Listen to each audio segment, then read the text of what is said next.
Delhi da MLA sing sasanare kolle adu tawada tawba maram mamagi horum bi sarkar sembu mayam puna manudi sarkar sembuga mailena haidi lakaduriba thakra sigi manungda sarkar ama leitaba taragadi automatically constitution gi matung ina assembly si dissolve tawgadori bani sahi amadagi hana PR except magi my constitution provision gi matung ina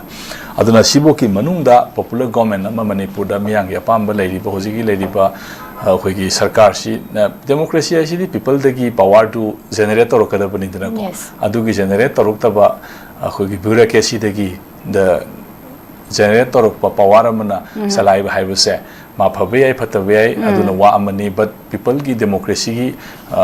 कनोगी वाहन थोकी वांग मदद दिसत करे देना को अन मसी कोई ने लेबे याद बनी ना मसी कोई ने लेबे याद बनी ना पॉपुलर गवर्नमेंट अमा थंबा हाइबसी कोई मियाम पुनु मकी डेमोक्रेसी बु थाजरिबा डेमोक्रेसी बु लेरिबा मियाम पुनु मसी अपाम बनी ना गवर्नमेंट ना फबे आई फतबे दैट इज मागी प्रैक्टिस तुकी मखा पोले को बट पीपल की अपाम बनी डेमोक्रेसी हाइब पोतुना हाइब पोसी लेबा हाइबसी मदी मदु की तरकाले हाइब दुम लेबनी अदुगी दमक्तनी पॉपुलर गवर्नमेंट अमा लेनबगी दमक्तनी हाइदना सेंटर दगी बीजेपी की करीगी लेरिबा मियाम जिंग अदु उनरकान मोय गवर्नमेंट अमा सेमनबगी मोय चतपनी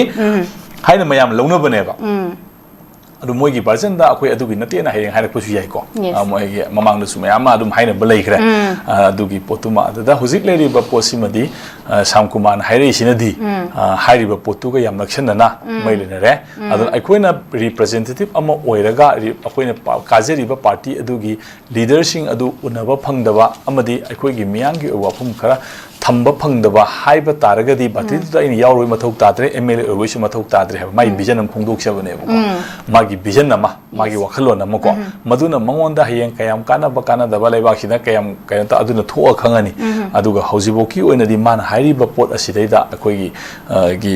मागी वर्जन अमा थंबनी अदुदा माई वर्जन सिना लोइनमक बीजेपी गी लेरिबा पोसिंगसी पुबा ngambra हाइबसु वाहंग अमा थोलकनी देन मदु पुबा ngambagana लेबाक सिदा कई लाकदौरी भोट लाकदबरा भोट तब यागद्रा अद भोट ती सोफार अइना अगी थाजबददी को 2027 दा अखोगी नॉर्मल शेड्यूल तायेबको जनरल इलेक्शन की शेड्यूल से सिगी ममांगदा होजिक लेरिबा बीजेपी की लेरिबा लेजिस्लेचर सिंग असिना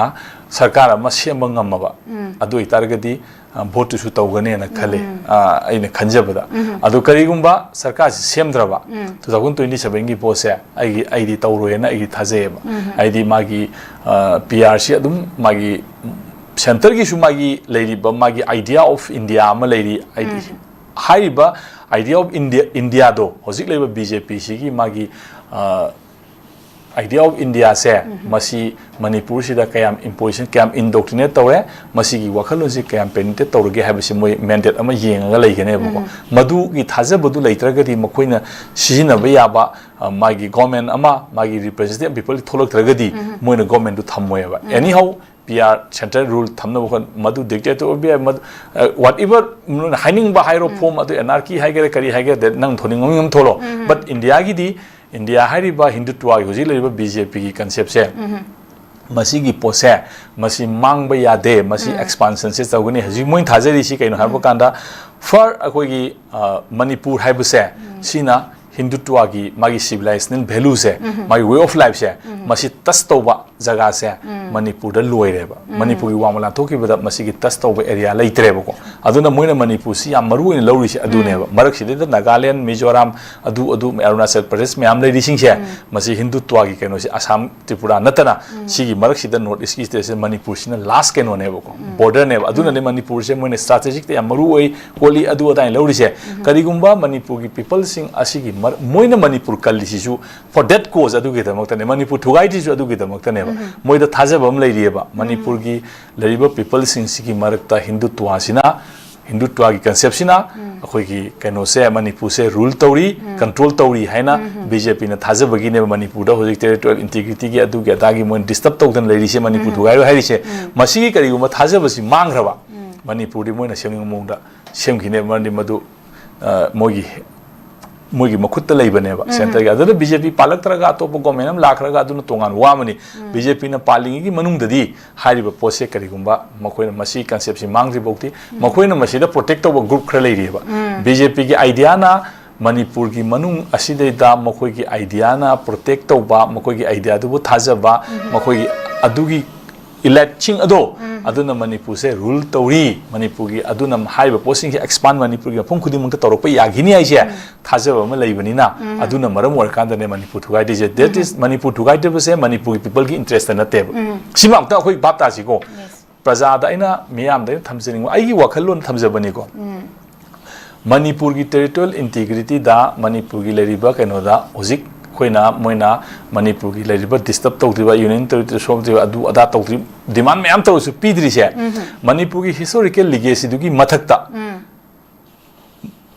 बीजेपी की लेरिबा मागी आइडिया से मसीना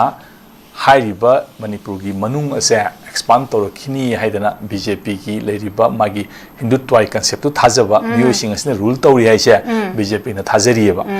मागी गवर्नमेंट लेबल लेतबदो तोंगाबनी बीजेपी न काबा कातबो तोंगाबनी बट मादी वे ऑफ लाइफ तो अदुना कंट्रोल तौरी हैना मन थाजरियबा अदुगी दमक्ता मणिपुर से करिगुमा हारिबदुन थाजरक्तरबा मणिपुर दी मन सेमनिंग सेटिंग अम द सेम गिनेबको अदु मणिपुर जनरल पीपल की लार्जर इंटरेस्ट ता मणिपुर की टेरिटोरियल इंटीग्रिटी से इंडिया नंगा आथम बनतेबा होजिकी लेरिबा इलाइट ग्रुप खरा मागी लेरिबा मान प्रोटेक्ट तव पामिबा मागी वे ऑफ लाइफ तो अदुगी इंटरेस्ट ने मणिपुर के नो तवंगा आथमिसे मसी अखोगी पीपल ना मसाई एरिया से यामना क्रक्स ऑफ द प्रॉब्लम ने सिगी एरिया से यामना अरुब पोने को याम अरुब पोनी मसी याम चाव डिस्कशन अमदा अखोइ नैनबा याई फिबम अमदा को मरमदी idea of Bharat idea of Hindustan idea of India से मखोइ तोंगान तोंगान मखोइ की फिलोसॉफी लेजे हाइबा फिलोसॉफी सिगी मनुंगदा भारत हाइबसी कइनो हाइबा तारगदी भारत हाइबसिदी माई कल्चरल एक्सपांशन अमनी यामना चाव वर्ल्ड इटसेप से भारत कौरमेबा मागी मतम अमद बेदगी मतम ददी अदुगी पोतुगी मयामसी नैनबदा याम सांक्षा खरनी सोना खना चलारोगे अइको बट होजिक थाइ थोइबा प्रॉब्लम दी मणिपुर द गवर्नमेंट अमा लैबा नत्रगा लैतबा हाइबदो अदुदी होजिकी लैरिबा फिल्म सिदा लेपकनेना खली आइगी थाजबदा हाइरिबा कोइगी लाइबा केनोसिगी मनुंग द गवर्नमेंट अमा हलकप ngमगदी लाकदे 2027 दसु इलेक्शन तौगनी जनरल सेकनी करिगुम्बा ngमद्रबा हाइरिबा सही सिगी मनुंग सिलेदा गवर्नमेंट एनिमेटेड सस्पेंशन दगी फुल्ली असेंबली डिजॉल्व तौग्रबा अरतागदी मणिपुर द मिखल की ममी से आइना खनबदा मथंगी इंडिया की ओइना लाकदबा कोइगी पार्लियामेंट की एमपी की इलेक्शन दो अदुगी अदाई भोक्ति जनरल इलेक्शन की आइगोंदा थाजबसी मसी उबंगमदे करिगुम सरकारसिना हलक्तदि हाइबनिको सरकारसिना हलअदि होजि लैबा पोसिदा एनी हाउ अमना सिमेस तो ओइगेरा अमन ओइगेरा गवर्नमेंट सिबु सेमबा ngमगदी हाइबा पोसे आइना अदुगी लैगद्रा इन खले करिगुम्बा लैत्रगदी हारिबा पोसिमदि आइकी कनोददी आइकी वाखलोंददी मसी मया पुनमसु उनरमगनी खंगै मयाम लोइ राइंटिने नम गाक्तनी लाइबा केरिकी लेरिबा प्रेसिडेंट्स मयाम लैग्रे इंडिया दा कइदा अमदा अदुना हारिबा एरिया सिदैदा आइ सुमाइना अहानबगी से थमजगे अदुदा एमपी मागी एमएलए तोकपा तोक्तबा अदगी अदु तौबा तौतबा इदुदो मागी प्रेरोगेटिव नि तोसु काइदे अदुगा तोकपुतुना कइ लाकनी तोक्त्रगना कइ लाकनी मोगी पॉलिटिकल केनो अमदा सुम तौजबनेबुको अदुना लैबा पोसिदि मसी गी पोसिमा सुमाइना अखोइना येंगबा याय हेना आई तांगसी हानदै केनो सुमाइ थमजगे